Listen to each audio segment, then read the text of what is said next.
What's up, Horror Horde? This is your boy Horror Gamer, and we are back with Horror Gamer Reads. So, sit back, relax, buckle in, and get ready for the chaos that we have known as Resident Evil Volume 2, Caliban Cove. Let's get into it, guys.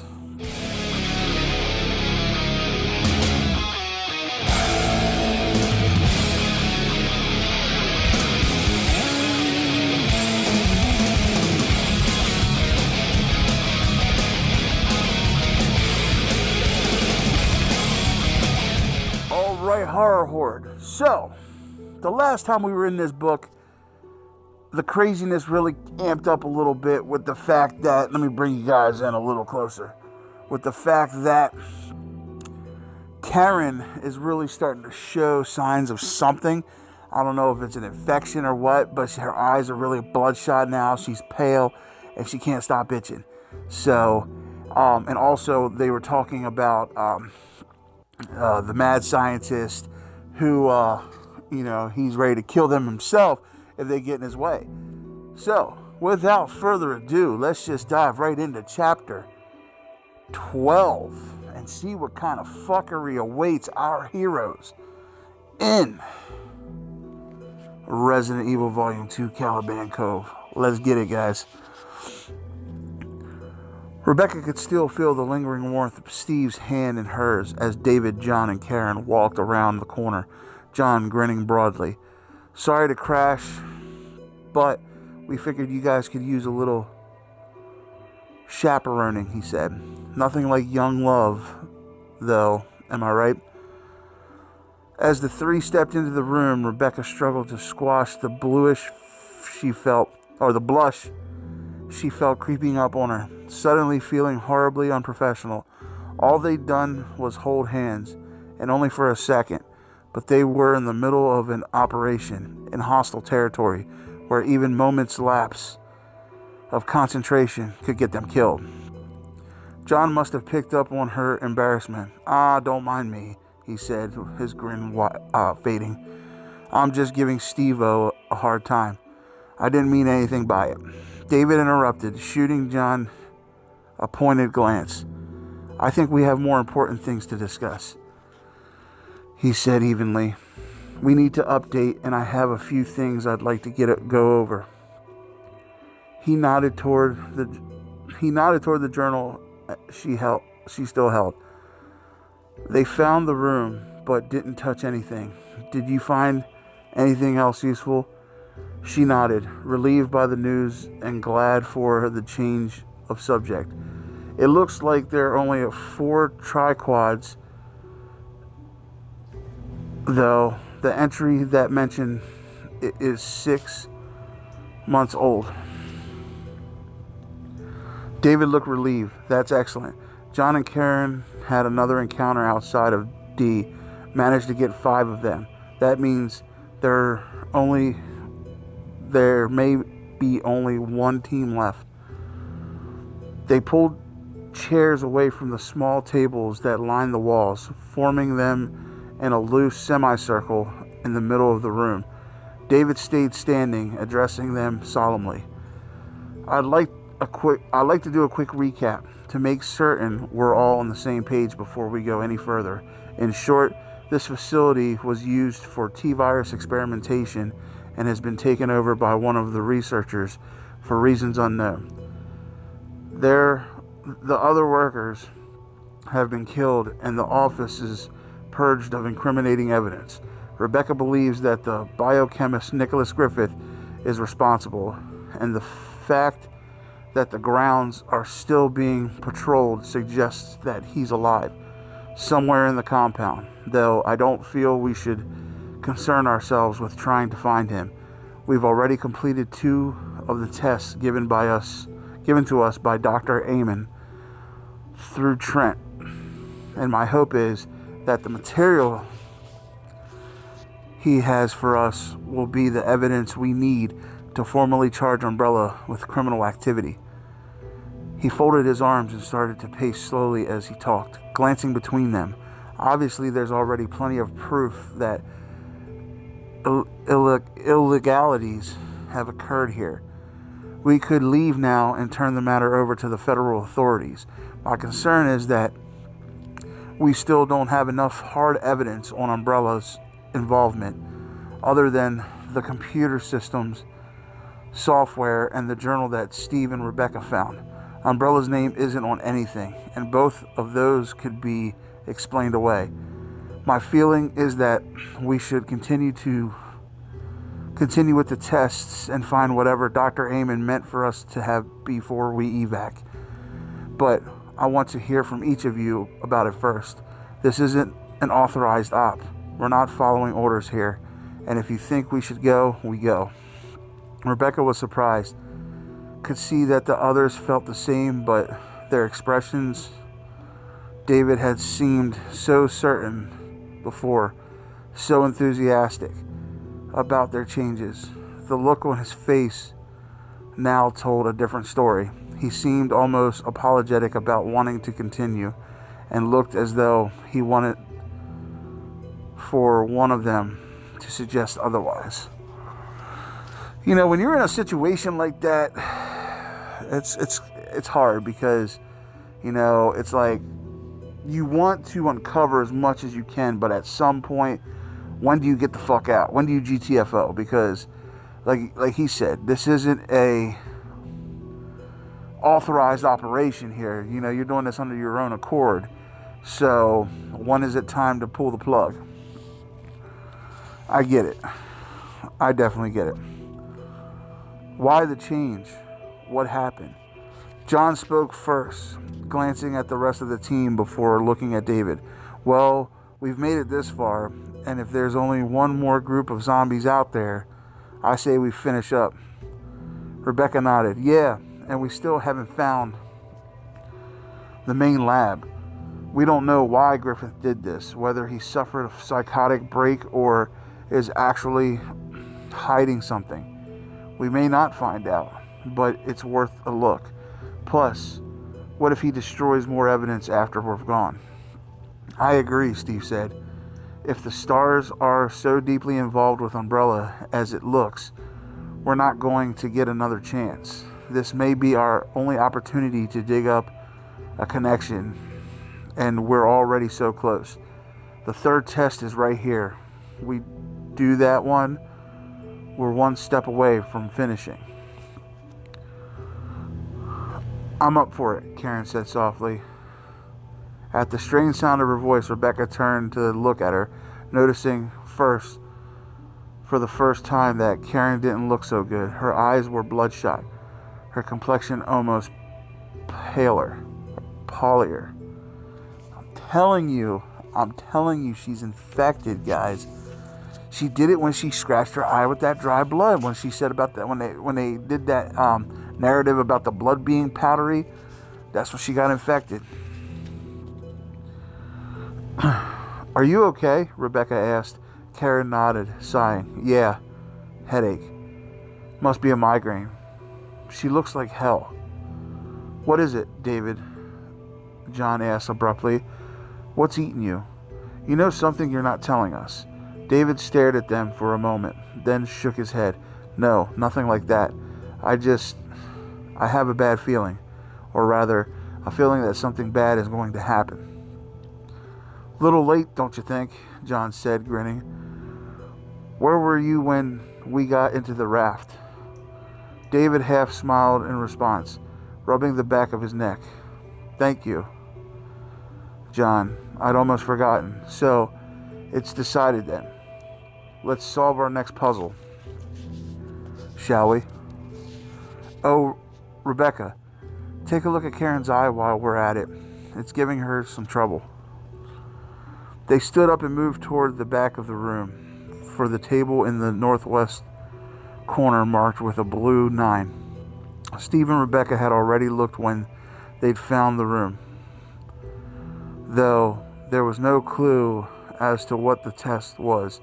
A small blank monitor screen with a 10 key hooked to it on to it sat on the metal table, an enigma.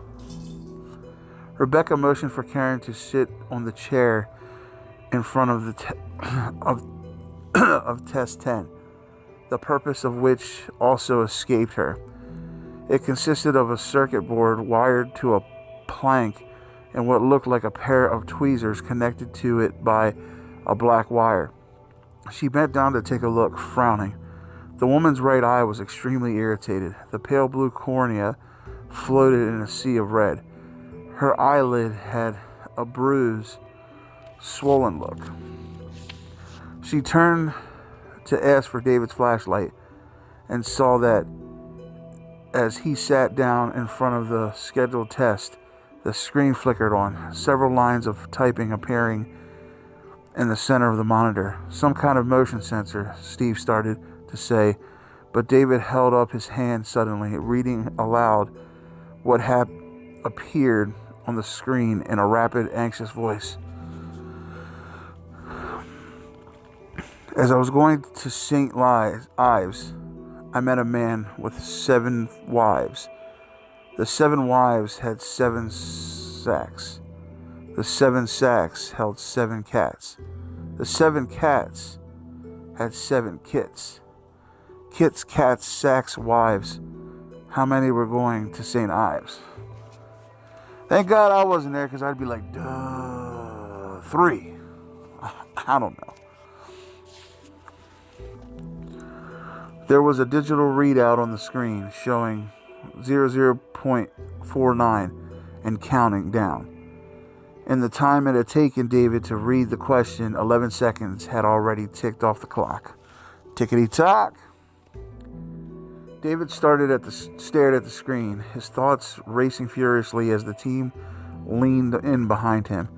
Tension radiated from them, and David felt a sudden prickle of sweat break out across his forehead. Don't count. That was the clue. But what does it mean? 28, John said quickly. No, wait. 29, including the man. Steve cut him off, talking just as fast. But if they had 7 kittens each, that would be 49 plus 21, 70, 71 with the man. But the message said, don't count, Karen said. If you're not supposed to count, does that mean don't add or wait? There's the man with the wives and the speaker. That's another one. 32 seconds had lapsed. David's hand hovered over the keypad. Think. Don't count. Don't count. Don't. 1, Rebecca said quickly. As I was going to St. Ives, it doesn't say where the man with the wives was going. That's what it means. The clue. Don't count anyone except the one who was going to St. Ives. Rebecca's smart. She ain't stupid. Yes, makes sense. A trick question. They had 20 seconds left. Anyone disagree? David asked sharply. No answer. David hit the key, entered it, and the countdown stopped. 16 seconds to spare. The screen turned itself off from somewhere overhead. The now familiar chime sounded. David exhaled, leaning back in the chair. Thank you, Rebecca. He turned around to tell her as much, but she was already bending to examine Karen's eye, fixated on her patient. I need a flashlight, she said, barely glancing around as David handed his to her. She turned it on, shining it into Karen's eye as the rest of the team looked on silently, watching them. Karen didn't look well. There were dark circles under her eyes, and her skin had gone from pale to almost sickly. It's pretty inflamed. Look up, down, left, and right. Does it feel like there's something rubbing it, or is it more like a burn? Actually, more like an itch, Karen said, like a mosquito bite times 10. I've been scratching it, though. That might be why it's so red. Rebecca turned off the torch, frowning. I don't see anything. The other one looks irritated too. Did it just start itching all of a sudden, or did you touch it first? Karen shook her head. I don't remember. It just started itching, I guess.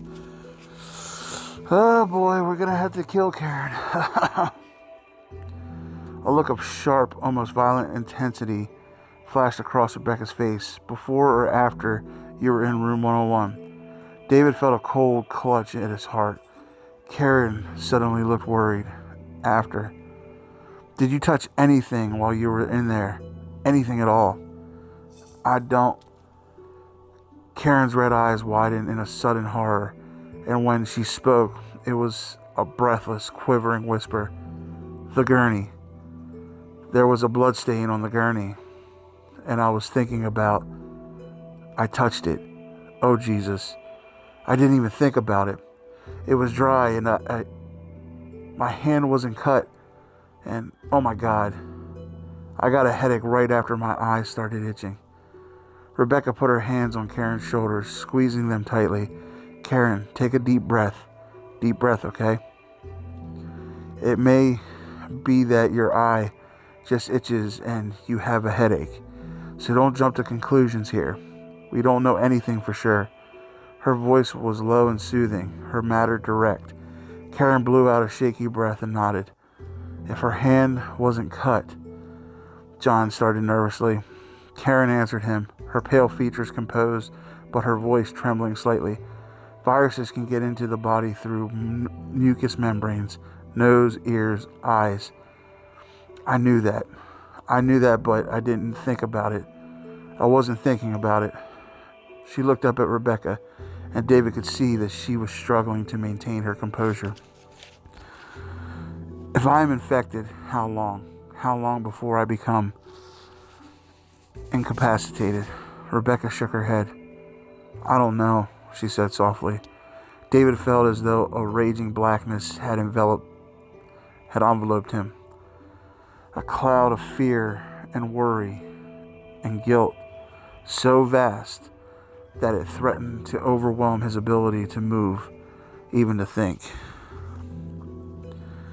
My fault, my responsibility. There's a vaccine, right? John asked, his dark gaze darting between Karen and Rebecca. There's a cure. Wouldn't they have a shot or something here if someone got it by accident? They'd have to, wouldn't they? David felt a sudden surge of desperate hope. Is it possible? He asked Rebecca quickly. The young biochemist nodded slowly at first, but then eagerly. Yeah, it's possible. It's probable. They created it.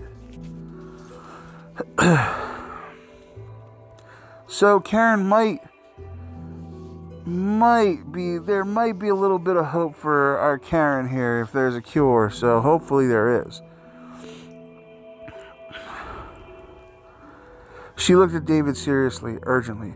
We have to find the main lab where they synthesized the virus, and quickly. If they developed a cure, that's where the information would be. Rebecca trailed off, and David could see what she'd left unspoken in her troubled gaze. If there was a cure, if Dr. Griffith hadn't taken the information there too, if they could find it in time. Eamon's message, Steve said. In that note, he said we should destroy the lab. Maybe he left us a map or directions. David stood up, his hope building. Karen, are you feeling well enough to... Yes, she said, cutting him off, standing up. Yes, let's go. Her red eyes were bright with fervent intensity, a mix of despair and wild hope that made David's heart ache to see. God, Karen, I'm so sorry.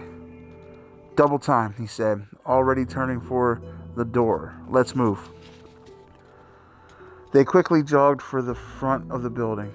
John's jaw clenched, his thoughts of grimly determined loop of anger and intention. No way some goddamn bug is taking Karen down. No chance. And if I find the bastard who set this nightmare, Up, he's dead. Capital D. Dead meat. Not Karen. No way in hell. They reached the front door and silently drew weapons, checking them, tensely impatient for David to give the signal. Karen, always so cool and collected in times of stress, had a shocked vagueness about her, like she'd just been kicked in the gut and hadn't yet managed to take a breath. It was the same look that John had seen time and time again on the faces of disaster survivors, the haunted disbelief in the eyes, the slack and terrible blackness of expression that spoke of a yawning emptiness deep inside. It hurt him to see her like that. Hurt him and made him even angrier. Karen Driver wasn't supposed to look like that. I lead. John and back. Straight line, David said softly. John saw that he looked almost as freaked as Karen, though in a different way. It was guilt gnawing at their captain. He could see it in his reluctant gaze, the tight set of his mouth. John wished he could tell him that blaming himself was wrong, but there wasn't time and he didn't have the right words for it. David would have to take care of himself, just as they all would. Ready? Go. David pushed the door open, and then they were slipping through back into the gentle hiss of waves and the pale blue light of the moon. David, then Karen, Steve, Rebecca, and finally John, crouched and running across the packed dirt of the open compound. There was darkness and the scent of pine, of salt, but John's soldier mind wasn't telling him anything he didn't already know as they pounded through the shadows. There was only anger and fear for Karen, making the sudden blast of M16 fire a total surprise. Shit! John dove for the ground as the thundering rattle opened up to their right. Saw that they were just over halfway to Block E as he rolled and started to fire. Then the air was filled with the blast of 9mm rounds, crashing over the steady pulse of automatic rifles. Can't see, can't target. He found the muzzle flashes at 3 o'clock and jerked the Beretta around, squeezing the trigger 6, 7, 8 times. The stutter of orange-white light blocked the shooters from view, but he saw one of the flashes disappear, heard the clatter decrease, and a rage overtook him. Not the soldier mind, but a blinding, screaming fury at the deceased attackers that far exceeded any he'd ever known. They wanted Karen to die. Those numb, brainless nightmares wanted to stop them from saving her. Not Karen, not Karen. A strange feral howl beat at his ears as he pushed away from the dusty earth, and then he was standing, running, firing. Only when he heard the shouts of the others, the Berettas except for his holding fire, did he realize that the howl was coming from him. John ran forward, screaming as he fired again and again at the things that meant to slow them up, to kill them, to claim Karen as one of their own. His thoughts were no longer words, just an endless, formless negative, a denial of their existence and what had created them. He charged ahead, not seeing that they had stopped firing, that they were falling, that the shadows had fallen silent except for the thunder of his semi and the scream that pounded from his shaking body. Then he was standing over them, and the Beretta had stopped crashing and jumping, even though he still pulled the trigger. Whew, that's some intense shit. 3 of them, white where there was no red.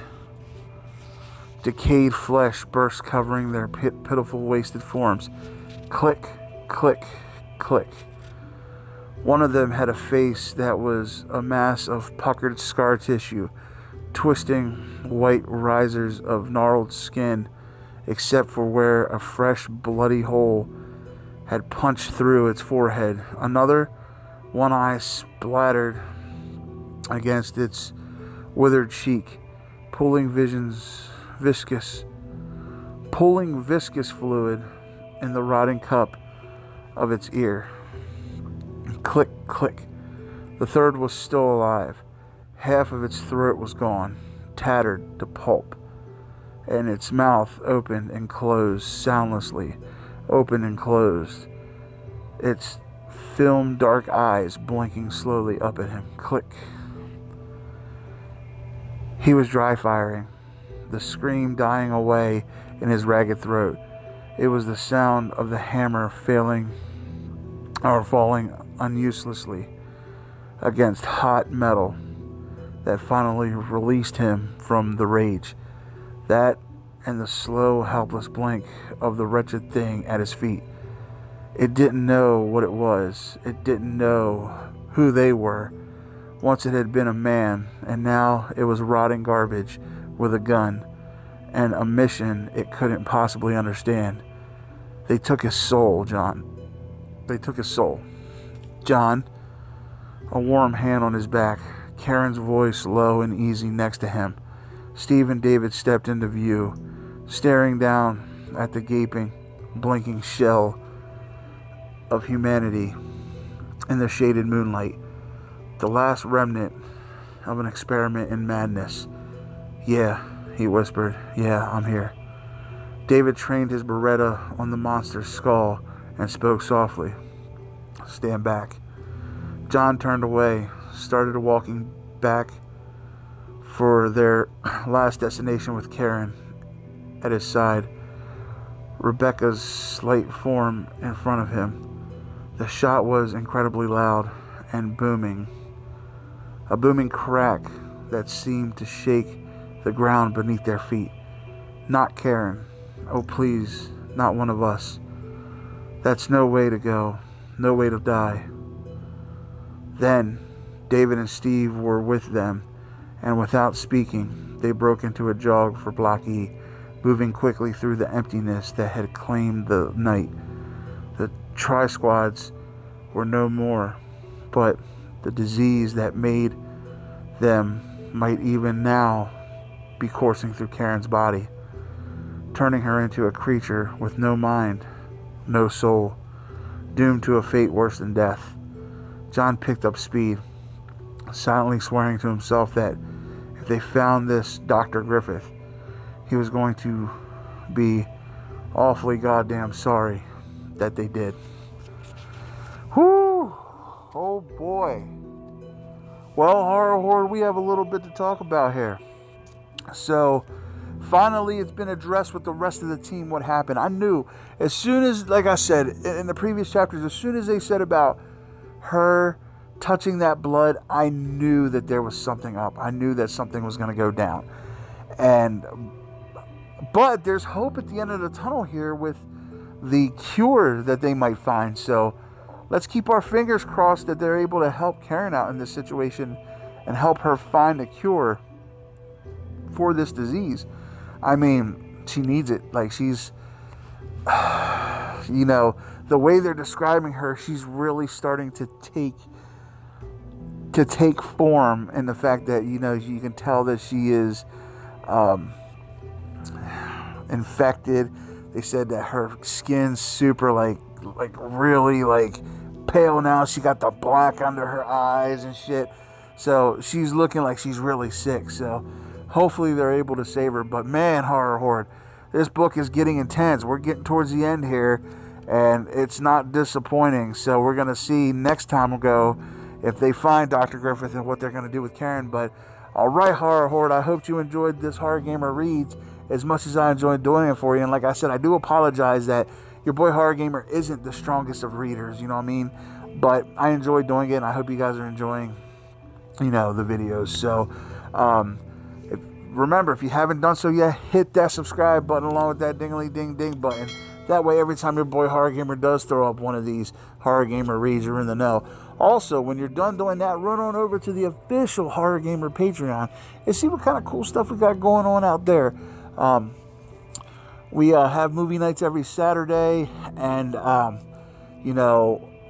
starting to have it to where we're going to take polls, and you guys are going to choose what your boy Horror Gamer films and does, the topics that he does. And we're going to go that route. And also, in the link in the description box below, I'm going to be giving you guys the official link to the Horror Gamer Twitch page, which this goes hand in hand with the Patreon, because your boy Horror Gamer is also going to have official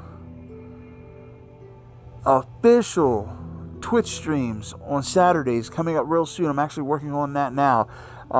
And I'm going to be putting up polls to see what you guys want me to play, and you guys can come and hang out and stuff.